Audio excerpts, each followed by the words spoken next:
और सत्ता में अब यूसीसी वाला कार्ड, जो देश में कुछ लोगों की चिंता बढ़ाने का काम कर रहा है।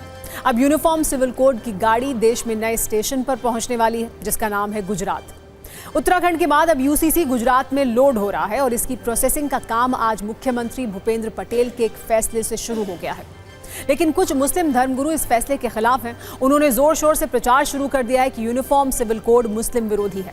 लेकिन उनके मन में चिंता वाली लहरें क्यों उठी हैं, आप वो समझिए। उत्तराखंड के बाद गुजरात दूसरा राज्य बन सकता है जहां यूनिफॉर्म सिविल कोड लागू होगा। आज गुजरात के सीएम भूपेंद्र पटेल ने इस पर एक 5 सदस्यों की कमेटी का गठन किया है। इस समिति का अध्यक्ष सुप्रीम कोर्ट की पूर्व जज रंजना देसाई को बनाया गया है। ये कमेटी 45 दिन में यूनिफॉर्म सिविल कोड की एक ड्राफ्ट रिपोर्ट सरकार को सौंपेगी और ड्राफ्ट रिपोर्ट मिलने के बाद ही गुजरात सरकार आगे का फैसला करेगी। वडाप्रधान मोदी साहेबे देशना तमाम नागरिकोने समान हक मळे ते माटे कॉमन सिविल कोड नो देशव्यापी अमल करवानो निर्णय कर्यो छे। गुजरातमां कॉमन सिविल कोडनी आवश्यकता चकासवा अने कायदा माटेनो मुसद्दो तैयार करवा सुप्रीम कोर्टना निवृत्त न्यायाधीश श्रीमती रंजना देसाईनी अध्यक्षतामां एक कमिटीनी रचना करवानो महत्वपूर्ण निर्णय कर्यो छे। लेकिन गुजरात में यूसीसी की आहट से ही कुछ लोगों में घबराहट क्यों बढ़ गई है, उसे समझिए। इसकी वजह हलाला, इद्दत, बहुविवाह और 3 तलाक जैसे रिवाजों को माना जा रहा है, जो यूनिफॉर्म सिविल कोड के आने के बाद पूरी तरह खत्म हो जाएंगे। इसका ट्रेलर हम उत्तराखंड में देख भी चुके हैं। इसके अलावा उत्तराखंड में 27 जनवरी से लागू हुए यूनिफॉर्म सिविल कोड को देखकर यह अनुमान भी है कि यूसीसी से गुजरात के अंदर और क्या क्या बदल सकता है। जैसे विवाह, तलाक पर मजहबी डिस्काउंट खत्म हो जाएगा। मुस्लिम धर्म में हलाला, इद्दत का रिवाज समाप्त हो सकता है। गुजरात में भी लड़कियों के विवाह की न्यूनतम उम्र 18 साल हो जाएगी, ऐसा अनुमान है।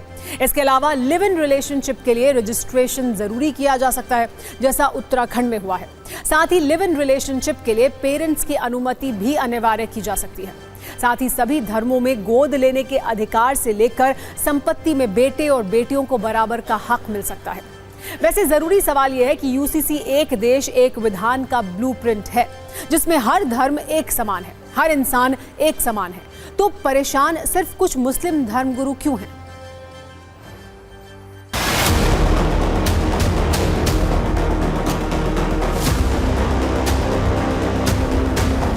यूसीसी की लागू करने की जो मानसिकता है वो खालिसतन मुस्लिम विरोधी मानसिकता है।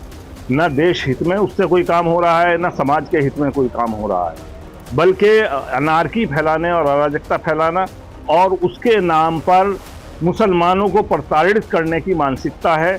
और सरकार ऐसे बहाने तलाश कर रही है जिससे मुसलमानों को ज़्यादा से ज़्यादा प्रताड़ित किया जा सके, ज़्यादा से ज़्यादा परेशान किया जा सके। अपने मुल्क के कॉन्स्टिट्यूशन में हर रिलीजियस कम्युनिटी को अपने अपने पर्सनल लॉज पर अमल करने की पूरी कॉन्स्टिट्यूशनल फ्रीडम और हक और राइट दिया है। लिहाजा हम लोग चाहते हैं कि वो राइट तमाम कम्युनिटीज़ का बरकरार रहे और यूसीसी के लागू होने से कहीं ना कहीं वो फ्रीडम, रिलीजियस फ्रीडम हैम्पर होती है। इस वजह से हम लोगों की डिमांड यही है कि यूसीसी कहीं पर भी ना लागू किया जाए।